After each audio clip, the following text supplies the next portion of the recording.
welcome to The Last Word. Yesterday, Sonia Gandhi completed 15 years as Congress President, the longest that office has been held by any single person. So today we ask, what impact has she had on the Congress party and Indian politics? That's with the chairperson and editorial director of the Hindustan Times, Shobna Bhartiya, the editorial chairman of the Outlook Group, Vinod Mehta, and the former editor-in-chief of The Hindu, N. Ram. Shobna Bhartiya, yesterday Sonia Gandhi completed 15 years as Congress President, the longest that anyone has served in that office. Do you give her the main credit for lifting the party from a low of 114 seats in 1999 to almost 10 years in power after 2004? Oh, undoubtedly, Karan. I absolutely give her the credit for that. I think she is a major factor for the Congress achieving the position that's in. In '98, when Sonia Gandhi took over the reins of the party, it was a very demoralized party, in complete disarray, going through a very turbulent period. And if I remember correctly, they had about 4 states in their kitty, with the only major state really being Madhya Pradesh. And from there, at its peak, she took the Congress's tally to governing 16 states. I believe it's down now again to 12 or 13. And getting the UPA back in power for the second consecutive time. I think the fact that she's been able to lead the party, hold the party together, become a sort of a unifying factor has helped the party tremendously in gaining the kind of popularity or the position that it has. And therefore, no doubt, there are other factors as well. But I do give her the primary credit for getting the party in the position that it is today. And Ram, listening to what Shobna Bhartiya just said, how do you explain the fact that a shy woman of Italian origin, who admittedly hated politics, took to the complexities of the Indian political system with such ease and skill, and today is far and away the most important politician in the country? How do you explain that? I think she has grown in the role. I think ideologically she regards herself as a social democrat, and I think is sensitive to those issues. So I think she has performed better than any other Congress leader. She's also proved rather deft in keeping allies, even people who attacked her. So I think she's learnt on the job, and it is true that this was thrust on her. She stayed away after the assassination of her husband, and former Prime Minister Rajiv Gandhi, and I think she saw the party going down and down, and felt she had to do something. And after she assumed the role of president, I wouldn't say the party has done spectacularly well. It's had its ups and downs. It's suffered many setbacks. It's been plagued by corruption scandals, which she has done little to combat. But holding the flock together and rejuvenating a party, I think she must be given credit for that. Vinod Mehta, we all know what the plight of the Congress was before Sonia took over, but if she hadn't taken over in 1998, in your opinion, would the party have slowly but steadily withered away, or would it have rediscovered its democratic roots and nonetheless revived itself, but free of the dynasty? Which would have been the outcome? Well, very difficult, Karan, to speculate on that. But Mr. Sharad Pawar and Mr. Sangma and Mr. Tariq Anwar gave us a little glimpse of what would have happened in the Congress party. I mean, it's an old joke that the Congress party has many, many leaders.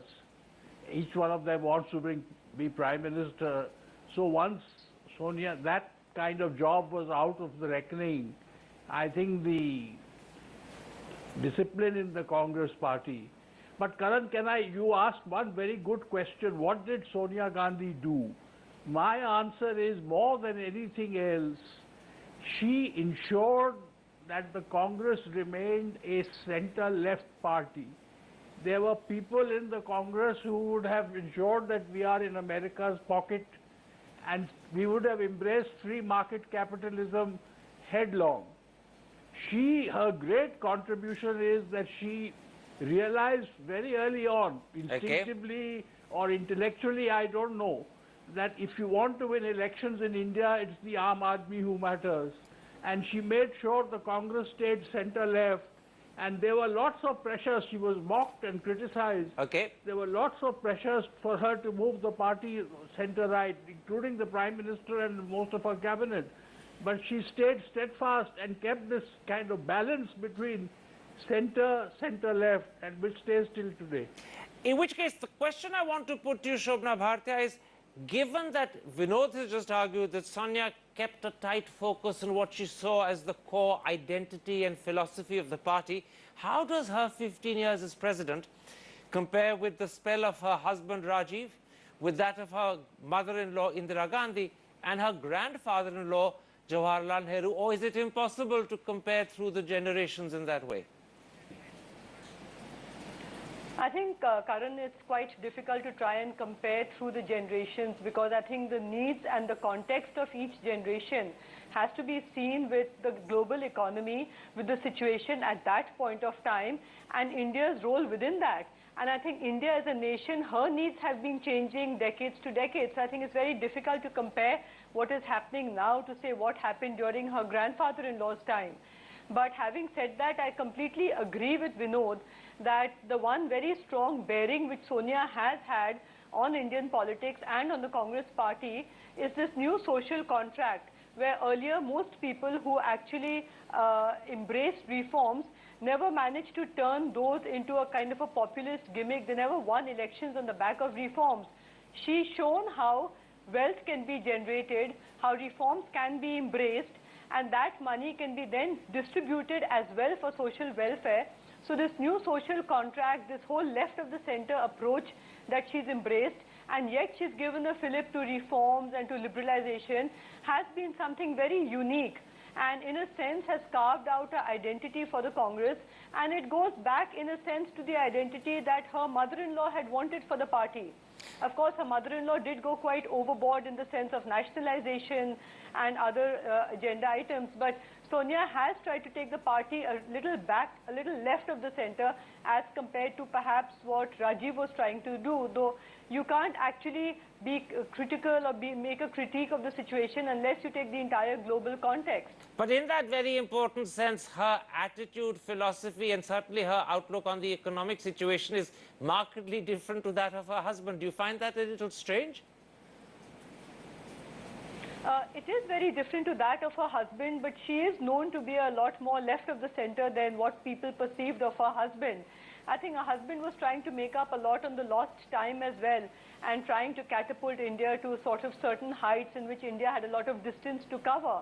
But I think we have come a long way since then. The reforms of 91 did open a completely new chapter for us, and therefore in 98, when Sonia Gandhi took over the reins, India was very different then to the India that Rajiv Gandhi inherited.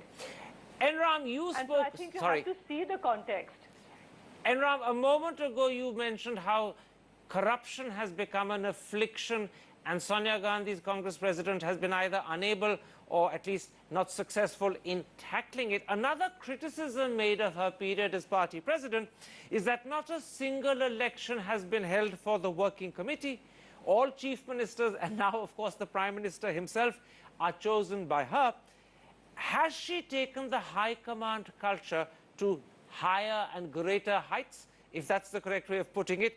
And as a result, has she further throttled Congress internal democracy?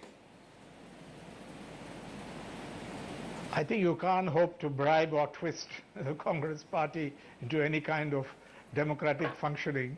So I think Sonia Gandhi, as I said about the British journalists, considering what the man would do unasked, there's no occasion to. So I think there's no question of any internal democratic elections coming into the Congress. So I think the question is, I mean, her role there is not really relevant because there's nothing she could have got done. But can I interrupt and point out that her two predecessors held elections to the working committee? Narasimha Rao did, so did Sitaram Kesri. In her 15 years, she's broken with that brief tradition that had begun to be set in. Because it would have been a farce.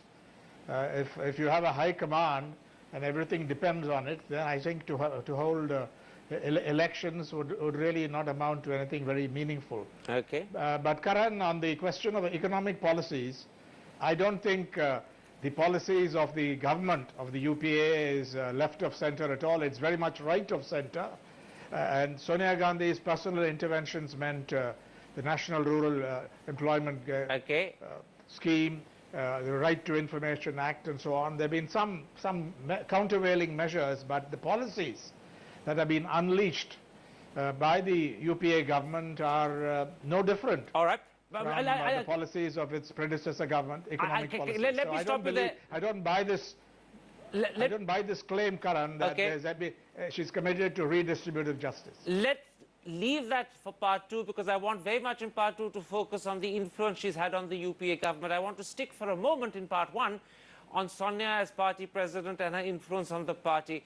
The great success that was attributed to her, Vinod Mehta, in helping to bring Congress back was the creation of the UPA and the effective manner in which she's imbibed coalition culture. How much credit do you give her for A, the creation of the UPA, first with the DMK and the NCP, bearing in mind that the NCP actually broke with her on a very personal issue, and then in 2009 bringing in Mamata Banerjee as well? How much credit does she get for that? I think she must get most of the credit, because when it comes to allies, she doesn't seem to have any ego. You know, there is this great problem of ego. Shall I call this person or will this person call me? I think she's had a very, if you have somebody like Mamata Banerjee as an ally, whatever you do is not enough. But she has gone the extra mile to try and ensure that she stays within the tent. And if Mamata is today outside the tent, it's not because Sonia Gandhi didn't try. So she tried, but I think that as the Congress president, we must understand what the Congress party is. It's a huge tent. There are so many interests, left, right, center, this, that. So I think her great achievement is to keep this thing together and keep this tent together. And therefore, in that context, I think her attitude to the allies, which at this point of time, Congress may have lost a lot of allies, but it was not for want of trying on the part of Sonia Gandhi and others. But the allies have their own imperatives and their own kind of priorities. Absolutely. But let's not get into the allies. Let's keep our focus on Sonia Gandhi. Shobna Bhartiya, increasingly it's believed that she's in the process of passing the mantle on to her son and heir, Rahul Gandhi, which in a very real sense is going to cement and reinforce the tradition of dynasty at the top of the Congress party. But that apart, do you believe come the next elections in 2014, Sonia will step aside and retire? Or will she simply become less visible, but continue to guide and influence both her party and her son? I would go really with the latter assumption, Karan, because I think succession planning is something that most entities, whether there are political parties or whether they are corporate structures, it is something which is high on everyone's priority. She has started succession planning, and to that extent, Rahul Gandhi has been made the vice president. But I really don't see her stepping back and handing over the reins completely to him. I still think she would be a guiding force, intervening in matters of the party and guiding Rahul along even after the next elections. I don't really see her taking a complete backseat. Of course, she has started delegating a lot of powers to Rahul. We saw UP, which was led largely by him. Similarly, one can see him taking a lot of interest in many other states, right from the levels of the Youth Congress. But I don't think Sonia Gandhi is planning to take a complete backseat at this stage, not in the next elections in any case. Let's take a break at that point. When we come back, I want to turn attention to that issue that Enram raised briefly, Sonia Gandhi's influence on the UPA government. How clear is her hand behind what the government does? And more importantly, how clear is her influence behind what it fails to do? Both of those are aspects we're going to look at. Join us in a moment after the break.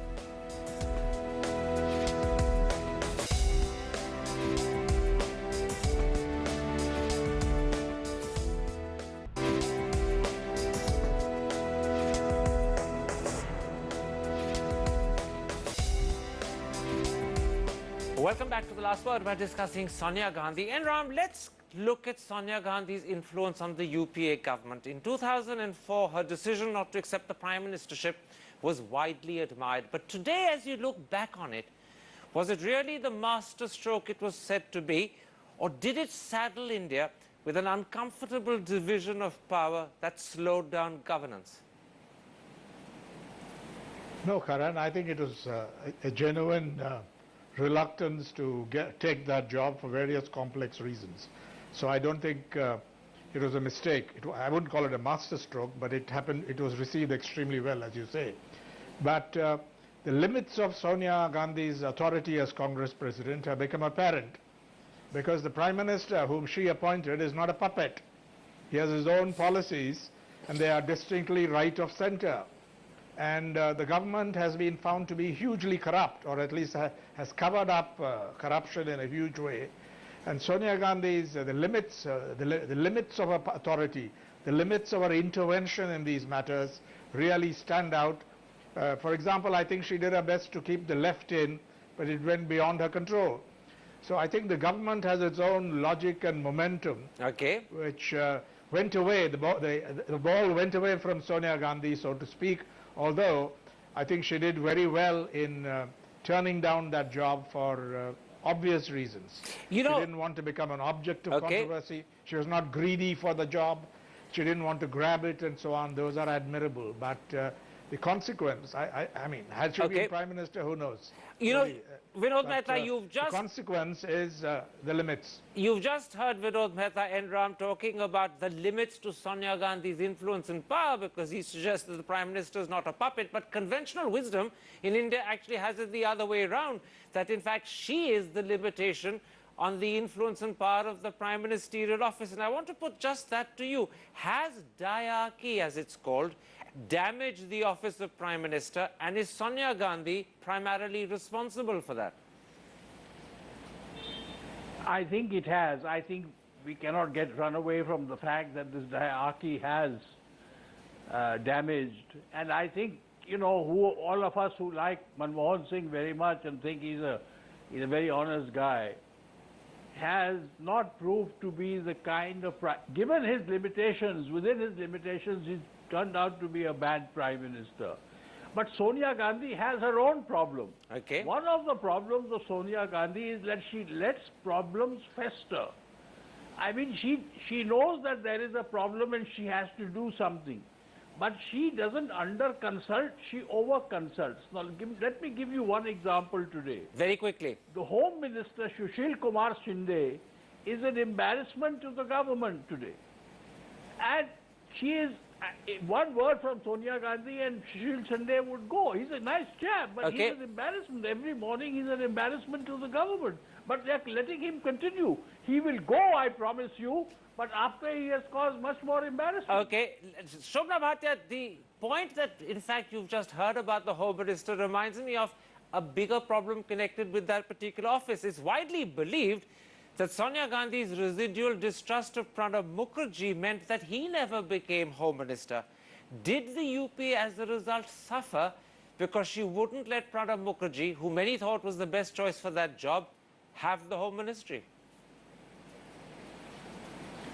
Karan, it's difficult to say whether she prevented him becoming the Home Minister, because in fact he did become the Finance Minister, which is an equally important portfolio to hold, and then went on to become the President.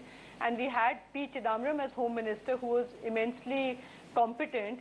So I don't think the situation or the nation suffered because of Pranab Mukherjee not becoming Home Minister. No, but can I interrupt and put this to you? Did the nation suffer because Pranab Mukherjee became Finance Minister and followed policies that have not been to the best interest of the economy, whereas he might have been a much better Home Minister, and Chidambaram as Finance Minister would have handled the crisis that we've been through much more effectively?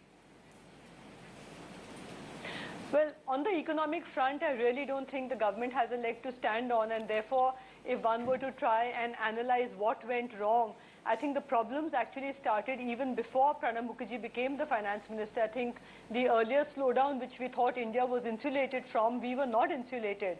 And subsequently, in the last few years, again, we can't divorce ourselves from, what the external environment is. It's difficult to pinpoint and say that things have gone right or wrong because of a particular individual. At the end of the day, it's the Prime Minister as well who's equally responsible for the policies being pursued by the finance ministry. Okay. And therefore, I think you can't just squarely lay the blame on the finance minister's doorsteps, and especially this prime minister, who happens to also be an economist, who we know there's a lot of backseat driving as far as this particular ministry is concerned. I'm going to put a trick question to all three of my panelists. If there was one single word that you think can describe Sonia Gandhi as Congress president, what would that word be? I'll start with you, Enram. Just a word. A good crisis manager. Vinod Mehta. Karan, these days excellent and good are out. So we have three categories to choose from: average, poor or satisfactory. I would say satisfactory. Shobna Bhartiya. I think a very strong unifying factor, which I think for coalition politics becomes a very integral quality. All right, with that, we will end this particular episode. It's clearly time for all of us to join Vinod Mehta, who's been gently sipping a glass of wine, which is certainly a reward my other panelists are entitled to as well. My thanks to all three of you. That's it for this week. See you next week. Goodbye. Good night.